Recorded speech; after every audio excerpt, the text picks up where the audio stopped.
Histoire de nains de jardin. Les nains de jardin ou nains de jardin sont des statues de nains utilisées à des fins décoratives dans les jardins et les pelouses des pays occidentaux.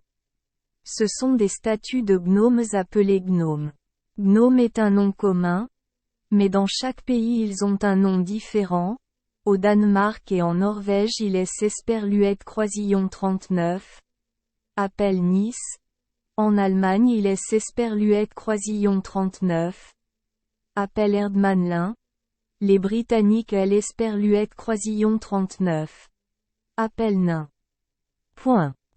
Parenthèse fermante. Cela dit, on constate la popularité de cette espèce dans le folklore européen. Il existe également de nombreux types de gnomes, mais les plus populaires sont les nains de forêt et les nains de jardin. Les gnomes des forêts laissent rarement les gens les rencontrer.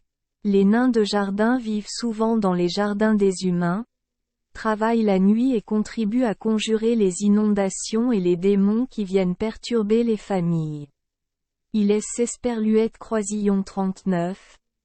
Agit essentiellement des Esperluet Croisillon 39. Un gnome qui garde le jardin.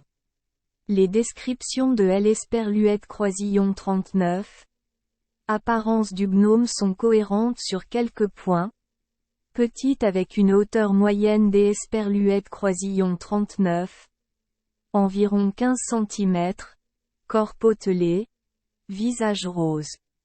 Les hommes ont une barbe blanche, portent souvent un chapeau pointu rouge, des bottes et portent toujours un ensemble complet des Esperluet Croisillon 39.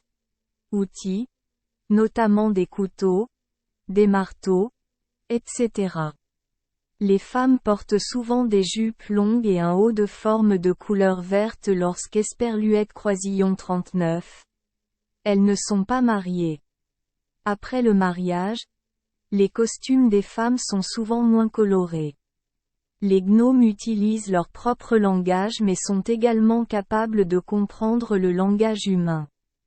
Bien que petite, cette espèce est assez saine et agile, a une vue perçante, aime les pierres précieuses et a particulièrement développé des capacités de déplacement souterrain. Elle est considérée comme une espèce végétarienne douce, gentille. Aide souvent les animaux, sauve les animaux sauvages pris dans des pièges. Donc presque tous les animaux de la forêt sont les amis de gnomes et sont également prêts à aider gnomes en cas de besoin. Merci les enfants des Esperluet Croisillon 39. Avoir écouté des contes de fées au jour Esperluet Croisillon 39. 8. Espérons que les histoires apporteront aux enfants des moments heureux et significatifs. Si vous aimez notre chaîne, veuillez appuyer sur le bouton Esperluet Croisillon 39. Abonner, pour ne manquer aucune histoire intéressante. Je vous souhaite une bonne nuit de sommeil et de beaux rêves. Rendez-vous dans la prochaine histoire.